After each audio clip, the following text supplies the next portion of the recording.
Bonjour, bonjour, bonsoir, bonsoir. Na balandinion sur la face céleste. Alvin Beya, Mbote, Bozali, ebele partout dans le monde.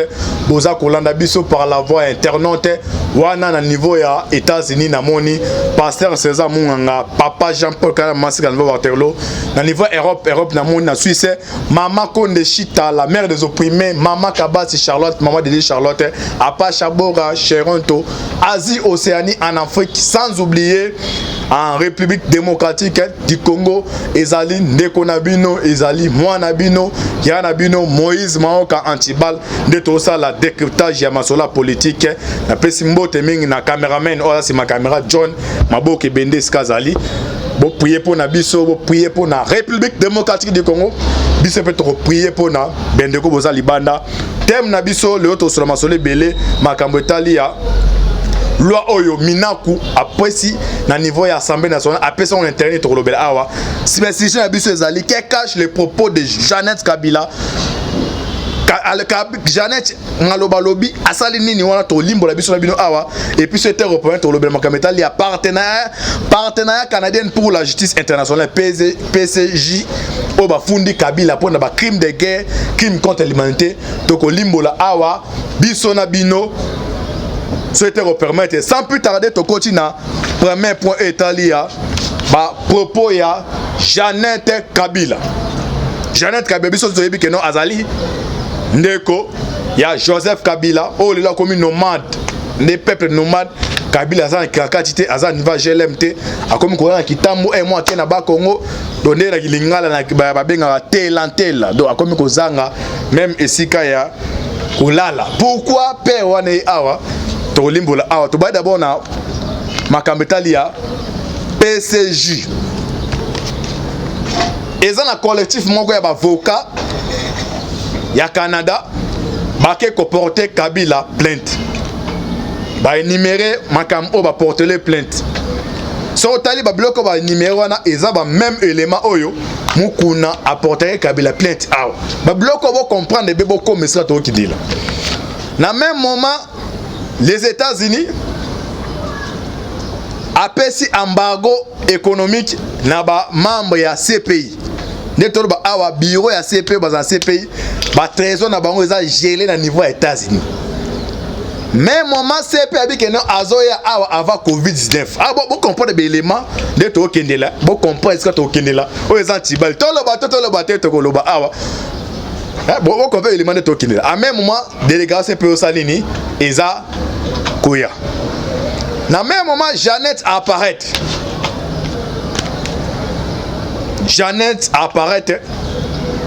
Alobi que non. Il faut pas revoir ba salaire. En tout cas, mboko eza kindogité. Yo Jeannette nan de kona yo bo gérer mboka pendant plus de 18 ans. Bo penser na ba soda on ate. Ah ce que bo tala bo comprendre et sika tozo kendela.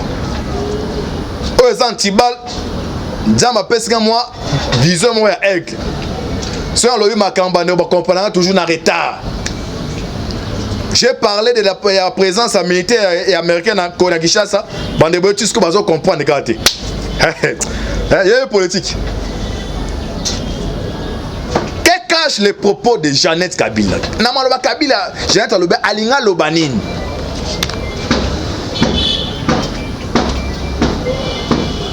Dictateur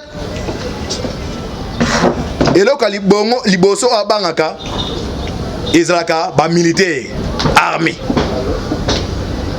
parce que manie armée zozala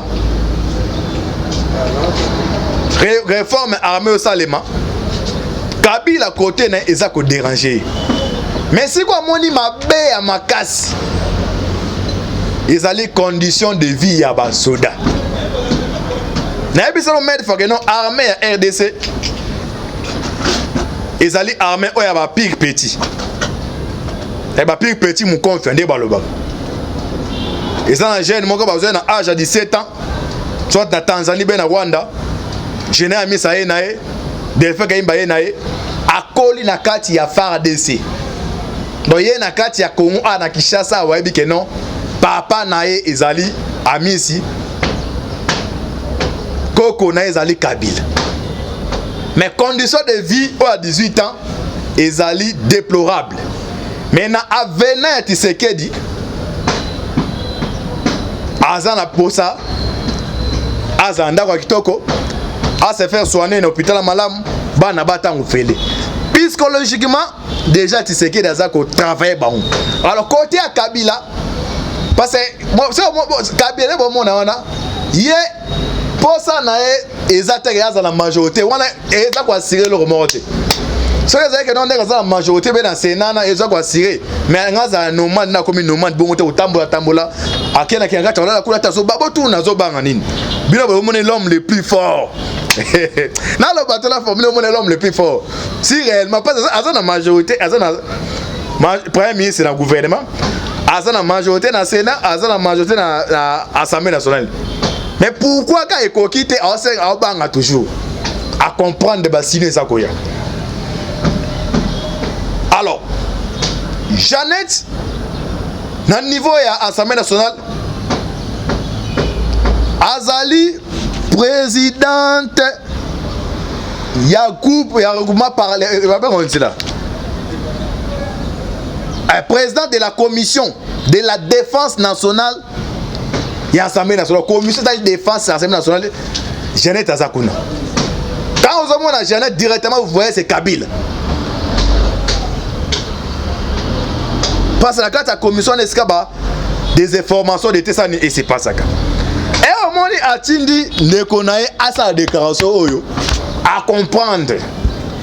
Parce que Kabila c'est un militaire. Aebi a eu 18 ans à diriger, a eu d'expérience, moi mouké. Aebi, eloni erni ne l'orambe oya, erne koya. Azana kapasa au kimango avant. Quand vous voyez Jeannette apparaître pour bilo que non, il faut pas bon sa condition de vie. Et ça a qu'on préparer moralement rébellion, révolution dans ba militaire. Parce que boy ba la carte militaire et ça na ba branche musu au Kabila azo continuer toujours qu'on contrôler. Parce que ministre de la défense ngoimu qui nation ngoimu qui na Kabila c'est makila. Mais ce que les gens ko bomaye tous les désobas ko zoa. Il faut pas le commandant suprême français ngoya le commandant suprême. Ce comme on atindi Jeannette à sa déclaration oyo amoni likambo salini ezakoya parce que to limbo la biso bino likambo ngo ezakoya ezanini tolo bate o eza avec Atibal tozongi skona partenariat canadien pour la justice internationale Baké ko porté plainte contre Joseph Kabila. Entre-temps les vous comprenez bien au moment on a procès à Kamé au moment Kamé bakay na ba fait est-ce que vous comprenez un petit peu là ba fango on a pena mutu a comment comprendre ina lo banini hein ande ko mo yen sabenga yo ngayo au moment nga avocat kokote avocat ko za matama est avocat koko et mo nga za avocat kalubi hein ba baza kuna kende kuna za avocat kokote yo et quand vous avez vu ba militant to être militant faut défendre les prisonniers mais il faut pas pour défendre les ko défendre Buzoba hein faut défendre Buzoba même moi na ndako c'est moi na yibi pene moi na yibi comment ça moi no défendre c'est aux papa maël était bio défendre aux anine aux combien Mansawa na sere ba mbias de na ba conseil on a pas dit ba mo yo défendre on faut se poser ba question. Tu as dossier mususu ya même dossier za mbongo do mutazi mbongo akabo yena famille mais yosko yo ezo na mutema boye ya ba position ba utiliser ba manipuler toujours bino c'est ba so ba esprit na bino to éviter alors tous on se retrouve comprendre que cache les propos de Jeannette Kabila pas mon nini partenariat canadien pour la justice est à porter plainte. Dans le même moment, geler, voir ya membre ya procureur à ces pays. Et ça d'accord déranger bon. Ces pays à bazoya dans mois en septembre. Tozongi siko a en 2019. Tshisekedi intervient par Christophe Boisbouvé. Parce que non, je ne vais pas fouiner dans le passé, mais ma continuer maintenant il est dans le bâti. À vous comprendre ce que le Tini Jeannette apparaît à ça la déclaration. Tout le bateau la nabi son binoir.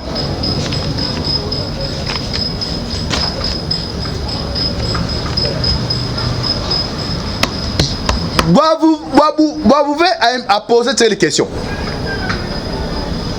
Alors, pour na bateau baïbi, soit ba commettre ba crime avant comme le pouvoir.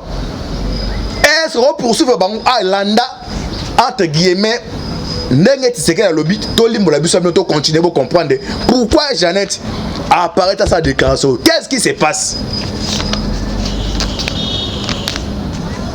Je ne vais pas fouiner dans le passé. Mais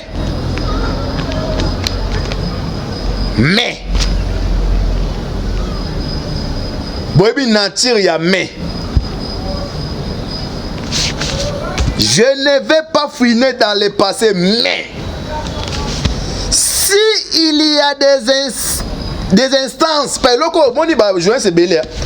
Ba soit il va manipuler l'opinion. Ah, tu sais, là-bas, mais il faut comprendre des phrases. Pas ton téléphone et poser moi problème, il y a des charges. Non, tu as un audio bien beau landa. Peut-être que mon a commenté un petit peu, c'est ma beau landa. Na bandeli. Je ne vais pas fouiner dans le passé, mais s'il y a des instances internationales, hein? Est-ce que moi ozolanda siko azara puis azara soit na mboka nini soit azana Congo azara parce que comprendre ce que nga koma et c'est Kabila moni danger yango yo donc azana deux dangers, danger national na danger international. Yango ba conseiller na ye ba pese conseil que no cause stabilité ko lingate ba de besia ko lala.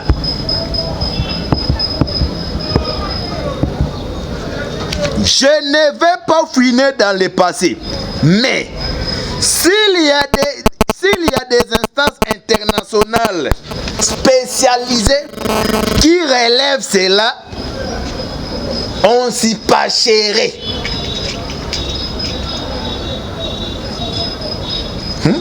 Est-ce que vous comprenez?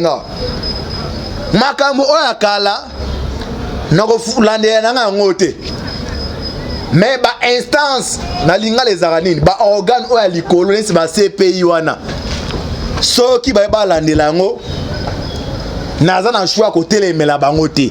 Et puis ce n'est que normal, la République démocratique du Congo azali signataire ya charte ya Rome.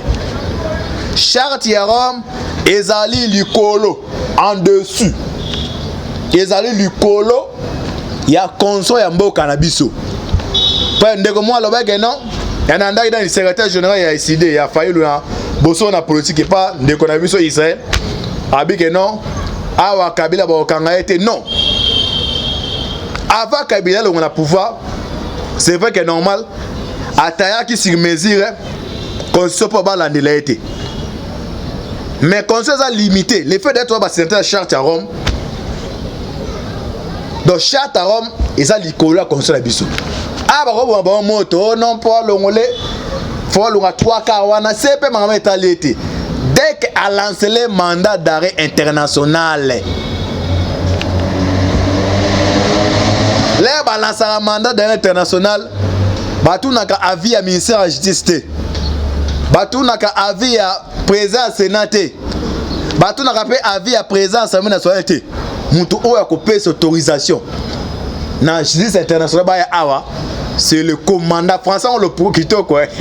On demande c'est le commandant. Bien boya na mende. Et maintenant le on a c'est le commandant suprême.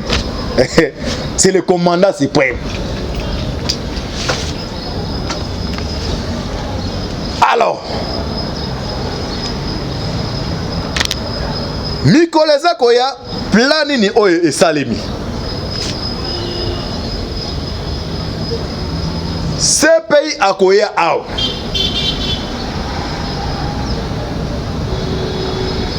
soki aye akozwa rapport na MONUSCO azwi rapport epai ya Tshisekedi PCJ oyo partenariat canadien pour la justice internationale oyo est-ce requête na bango ekozala recevable na même moment ba comprendre ka do Herman Cohen ya bike non toza ko soutenir démarche ya bandeko na biso ya ba canadien ya ba avocat c'est les marques que non les États-Unis a partagé bato maloba monde na Bible nzamba sala ba prophète les États-Unis au sala attendez que non comme naza ko geler ba bien ya ba membre ya ces pays ce qui toujours les États-Unis accueilli ko funda Kabila et ko sonner mabe na niveau national niveau international au monde donc comme basina partenaire stratégique avec Tshisekedi bon malaka Tshisekedi azi ba les joueurs na bali asopi ba défenseur asopi na gardien yemo na poto boy ma boy na ko chabi apesi passe je musu pata eloko salemi yango entre temps passe ba ebite avant eloko salema tout chino mona ko na bandeka no dans une année bato ba lobe su Kabila te il peut tirer dans discours avec en 2020 année aberration bazali déjà au courant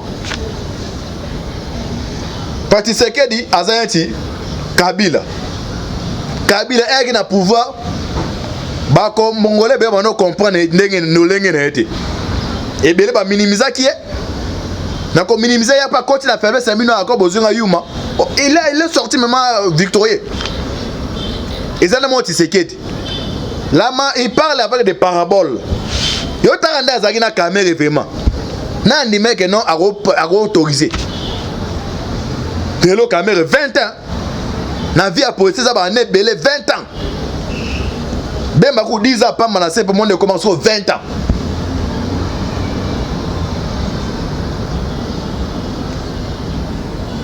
bon on est makambo zaleli ce qu'on a journal mon écho non après ça élément je pense que thème na ça qui cache les propos de Jeannette babana ko loba loba te mais erabimi aloba bande bon moi bon ba signe du temps te bande ko ici là aux ala un révolutionnaire aux ala constant au comparer bateau ba ko na suka mais ce qu'on bazo dribler bino bazo faire affaiblir l'esprit faible bazo comprendre mais les sa question Joseph Kabila na banné déjà ba comme déjà na souka na bi que de dimension biso to comprendre makam déjà et bela bande ba comprendre au côté mais avec le temps président en politique na politique mtu muso amona mamuda 10 ans muso amona da 5 ans muso ya zelaka mameko pas mona mais monsieur a passé grâce à moi dans 10 ans mais biso babilo to pesa bino ah toujours à des éléments to démonter les bino na mikoza ko ya qu'est-ce qui va se passer mais bande la regarde la majorité de ce que ba mona o eza sikoyo o eza ko ya bazo mona ngote et biso ya to moni tozo so journal l'écho poto zo ngato ke ko cité to landa journal l'écho ndeko ma benga tuni antibal olobaki présence ya ba militaire ya ba américain mais tout le monde a banté asko landa na zo so écho eza journal moko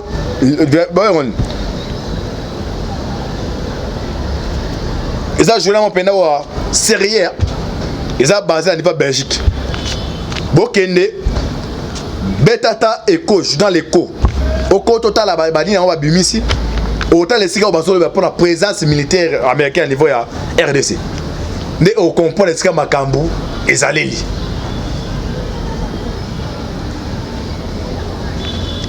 National Eco babi que non pas de la présence militaire au Congo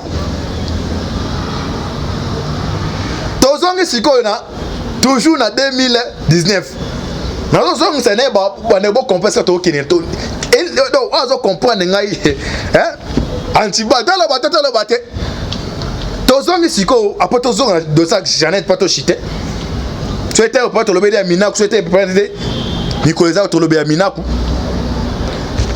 Yoka question à Christophe Boisbouvé. Il y a des Américains, il y a des militaires américains au Congo pour aider la RDC. À tout le monde, est-ce qu'il y a des militaires? Donc, c'est ça, vous comprenez. Donc, à toutes les questions, c'est la présence militaire américain dans le Congo, RDC, pour aider FARDC. Yoka réponse s'il y a président Tshisekedi. Ah bon, comprenez ce que je me dis. Kabila va prendre l'obakatier. Ce que je vais direct. Bino bandeko musu boza na ba disation que non za makasi. Bon compare à moi na main déjà. Biso za bangolo to vivant kati ya maiti.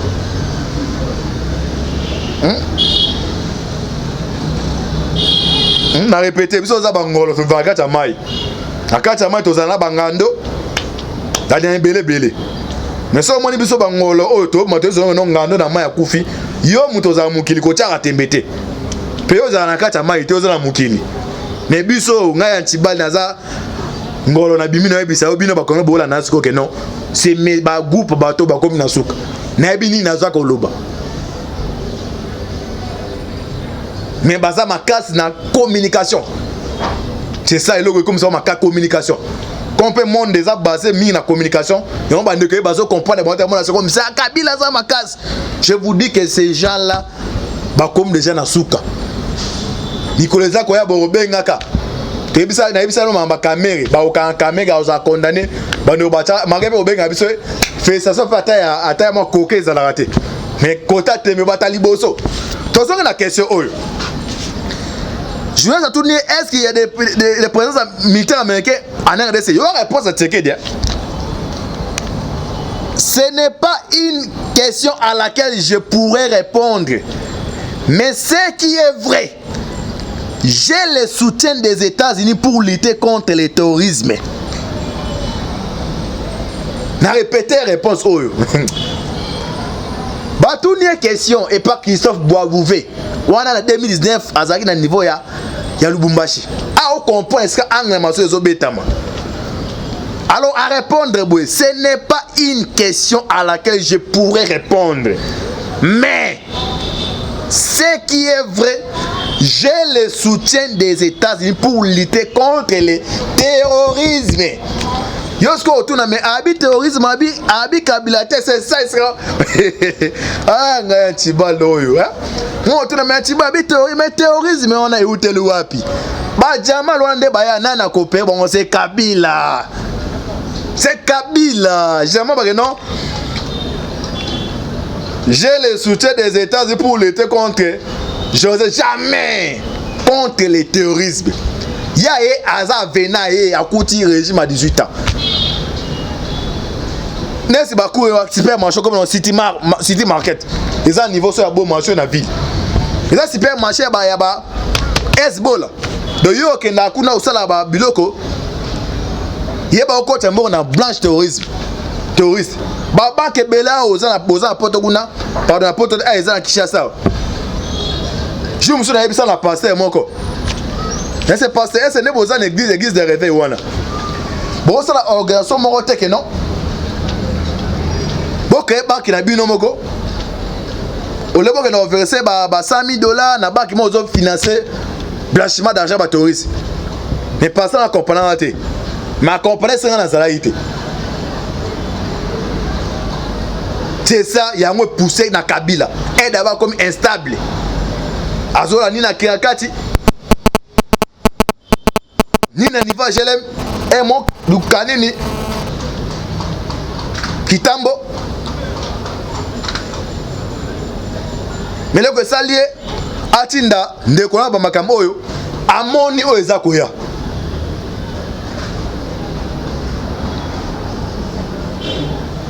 Ndeka tolobaka.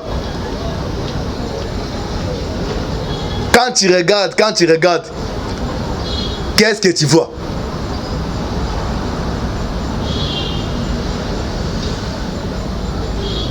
Pour anéantir un dictateur, et le calibre force en contrôle et armé.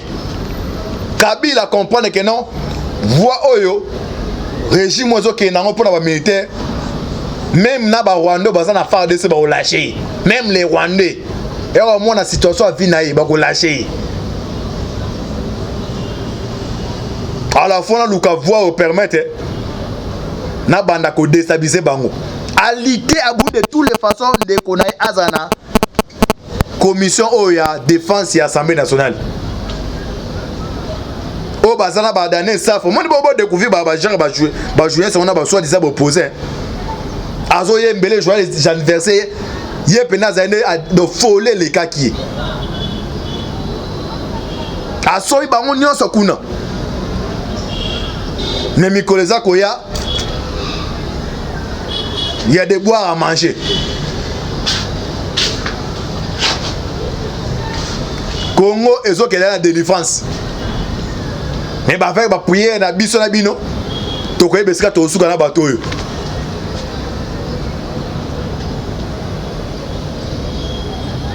So il proposition na pesa mukena mukonja mboka. Ba juge wana ba juge de sa caméra. Na place ça va député wana ba o ba ça le côté. Ba to bazo mériter ba o ba juge wana. Ye ba monter ba caméra proposer bango. Tie muta aibi 47 millions. Pour na misa même 10 millions pèse. Et là les euros âme. Et ba boy ba somme wana. On enseigne na mukonja mboka. Olo ba ça va vendre wana ba député ba ça le côté. Na ba sénateur wana bozo mbongo bo encourager pas ya minene tikali kamite ayu mezo banda ya minene nde pour ko pena grosse légume de tikali ya ba kabila grosse légume de ce que tikali oh ba ville na bango za tenter makasi il faut ba renforcer dispositif sécuritaire c'est à ozola ba na mura o tchape na ba tate na mura c'était violer loi pardon vie sala ngo.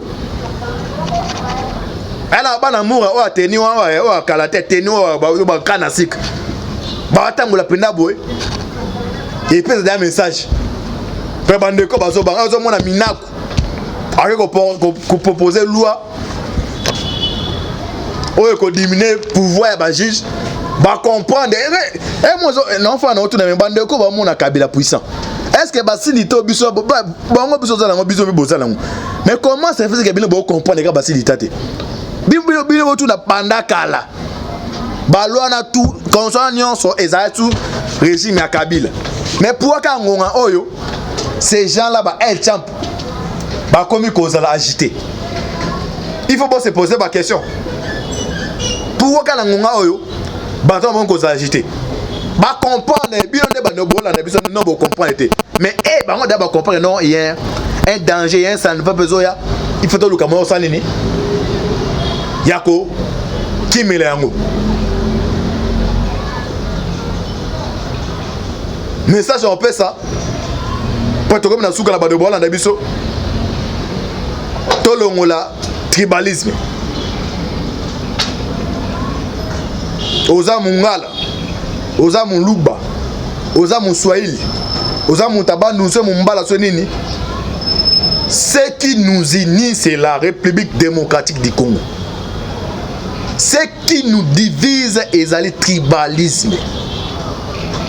C'est ce qui nous divise. C'est ce qui nous unit. Yo ne cause talangai. Oza na niveau ya États-Unis, Europe. Oza na Asie. Oza na Océanie, oza en Afrique. Retenez maman oyo. Ce qui nous unit c'est la République. Ce qui nous divise c'est le tribalisme. Alors tout le monde là ce qui nous divise c'est le tribalisme. Tout ça ce qui nous unit la République démocratique du Congo. Tout ça sorti. Tout comme petit à petit pour la délivrance en Mboka.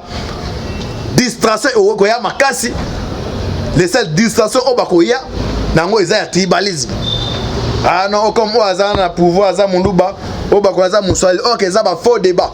Ce beaucoup de la distraction na à moins yo mo oza ndoki ya vie na yo. Bande bozali bande bo bunda boluka bozonga na ukata mboka Congo. Mais pour na bozonga, il faut d'abord ba garantir sécurité ya ba Congolais na ba état de droit. Voir ngo déjà bandi. Malgré ça ba difficulté, moi na pas attendre ça ba difficulté, mais to tcha ce qui nous unit to ko bengana ba occupateur ba okimo oyo ya Lumumba Congo ya Kimbangu, Congo ya Kipanvita, Congo ya Etienne Tshisekedi wa Mulumba, Congo ya Likizenga. Tokokani Nzambe apambola bino, ezaki mwana bino, ndeko na bino, Moïse Maonka Antibal, on a qui apprend ça décryptage ya maloba ya Jeannette Kabila. Tolimbole biso na bino, affaire à suivre. Nzambe apambola bino. Merci mingi na cameraman John Maboke Bende. Affaire à suivre. Ciao.